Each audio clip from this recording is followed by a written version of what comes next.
There's a saying that says, man makes his plan and God has his plan for you. And it doesn't really matter whether you believe in God, you are religious, you're non-religious, but even if you just believe in the law of attraction or manifestation, this is a very, very powerful line. Why?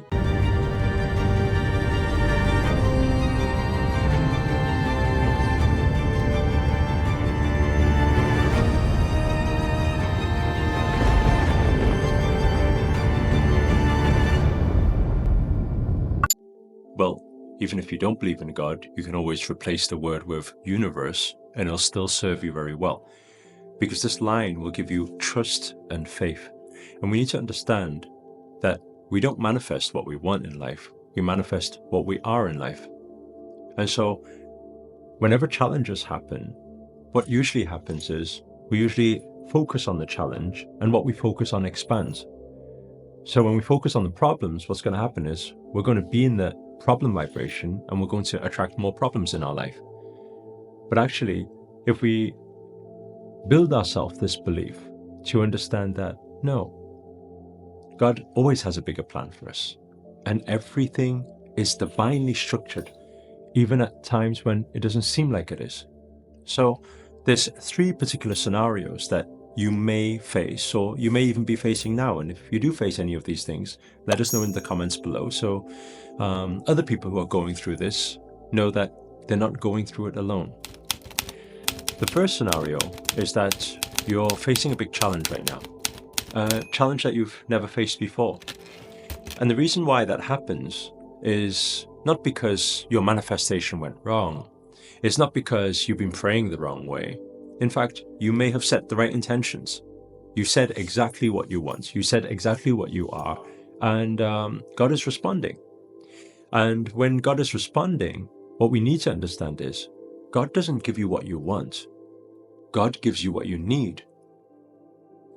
So imagine like this. Imagine like somebody says, I want to manifest $1 million. So God may give you $1,000 and put you in a bit of a problem with $1,000 and see if you know how to manage it. Because if you don't know how to manage $1,000, why on earth are they going to give you $1 million? So they're going to test your vessel first and test your capacity. And if you haven't passed the test, guess what's going to happen? They're going to give you another challenge until you learn from it. Because that's how we learn. If you think of everything that you know that's solid in your mind, it's probably because you fell over before. If you take a child and you say, don't stand on the chair, they may listen to you and they may temporarily not stand on the chair, but one day they'll want to stand on the chair because they want to see for themselves what standing on the chair actually brings. Until they actually fall over themselves, then they actually have the learning for themselves. So what does that mean? Well, as the saying goes, every challenge is a blessing in disguise. It really is. Every challenge we learn from, we grow from. The second thing is every failure is a learning. You know, when people say loser, actually, no, it's a learning. If we reframe it, so every time we think we lose, we learn. And so we need to understand we are who we are today because of all the losses we've had before. In fact, if we look at the most successful people, there's a very popular saying, they say, fail forward. A lot of the times people see all the wins, especially with today's modern age with social media. And what do people mostly post on social media? Well, all their wins. The cars they have, the houses they have, or all the materials they bought and all the successes, and they celebrate also their successes on social media. Or maybe for some people, it's a way to have that or build that sense of significance, which is a natural human need. And so they post all these wins on there, but not many people actually post their failures. And even if they post their failures, other people don't really want to know about the failures, right? Well, not on the surface level, but actually deep down inside, other people do like to know about other people's failures. Why? Because it feeds their own insecurity. It makes them feel like they're not alone in the journey. But if we understand that, then we understand that for all the most successful people we know out there, they've been through many, many trials and tribulations. It's just that we don't know about it. So it's just like my social media. If my social media is there to inspire people, then obviously I'm not going to post every failure I have. But what people don't understand is that I probably get 10 doors closed on me before the 11th door opens. And that's probably with everything that I've done. Like everything, no matter if it's been doing YouTube videos. Actually, I had probably 100 doors closed on me with no views before the first one actually popped.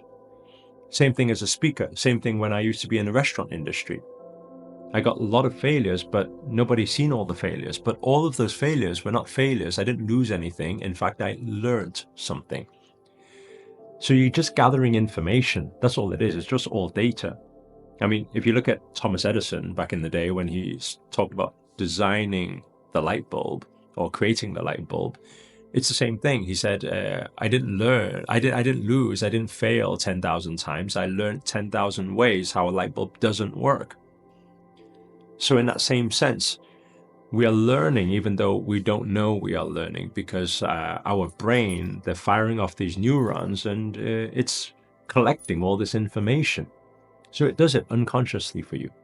So my biggest recommendation is, if you think you're failing, then and you haven't reached success yet, maybe you're not failing enough, maybe you're not opening enough failure doors, and you're not falling over enough.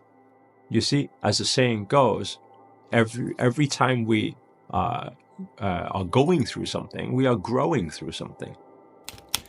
And then the final thing, point number 3, is about what? It's about rejection. You know, as human beings, we're always very afraid of rejection. Very afraid. We're very afraid people saying no to us. We ask someone out on a date. We speak to someone for the first time. We meet someone for the first time. We're scared that whether they verbally reject us or whether they stop speaking to us or not interested in us, we are actually afraid of rejection. But we need to understand something here. These 3 points, they need to really correspond with our intentions. So let's say, for example, if once upon a time you set the intention that you want to make a lot of money, or maybe you set an intention or you pray to God that you want to meet the love of your life, and you have a specification, you've had clarity in saying what exactly it is that you want, then understand something. My spiritual master always says that no words go unheard and no actions go unseen. So what does that mean? Well, the universe always responds, or God always responds. But then the way they respond doesn't have to be the way you think it will respond.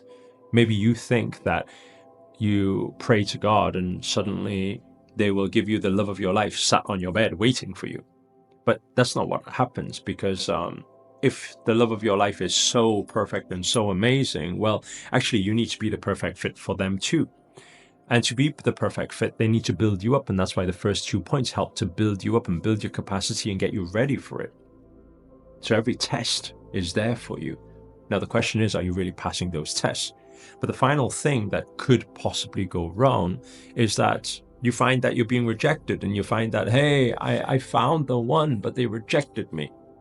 Actually, no. God knows better, because everything's in divine timing and everything's divinely planned, even though at times it doesn't seem like it is. And that's why we always say every rejection is actually, in fact, God's protection. Maybe there is something bigger for you. Maybe there is something better for you. Maybe the $1,000 you lost or got rejected for is because God has $10,000 for you. Maybe the $10,000 that you lost or got rejected for is because God has $1 million for you.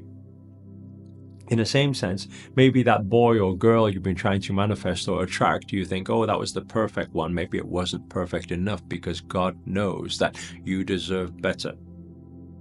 Now, the thing is, you're probably thinking, well, how do I know if God really is thinking that? And how do I know God is really doing that? But actually, regardless of whether your connection with God is deep or not, or you believe in God, that is the only way to think. If we think about it from a law of attraction point of view, I mean, so let's say, for example, you don't believe in God. So what better belief do you have? You will end up just playing the blame game, no? Why is this happening to me? This isn't working out. They rejected me. I'm so upset. Okay, so therefore you're that vibration. What are you going to manifest? You're going to continue to manifest failure. So actually the only way The only way is to have faith in God. The only way is to trust God. The only way is to have this belief, whether you have it or not. I'm telling you. And it's free. It's free for you to do. You don't need to pay for it. You don't need to put out money to say, okay, I'll choose to believe in God. It's not like going to the casino and betting on black or red. No, actually, it's free. All you need to do is just to tell yourself that, yep, God is there. God is protecting me. And if you have faith, guess what? You're looking towards the light. You have the belief. Once you have to build the belief, guess what happens? Well, you're going to attract the belief that you are. So hopefully this message has hit you in some way, or you can resonate with it, because maybe you are going through something right now. And maybe at times you do feel like you are losing faith in trust and in God or universe. But understand that when you lose faith, actually, there's nothing left. You've got to have faith. That's the only way. Anyway, that's my words for today. Hopefully it's been of help for you. If it has, please do hit the thumbs up and give this video a like, and allow this message to reach out to more people and help more people. That would be our good karma deed for the day. Also, comment below, let us know where you guys are tuned in from. That's always nice to know. And finally, if you're new to this channel and you haven't already, remember to hit that subscribe button and the notifications button next to it. That's all bell sign, by the way, because this year on this second channel, we are dedicating to making daily videos to hold you accountable to make it your best year yet. But for now, guys, we're signing out. Namaste. Namo Himalaya.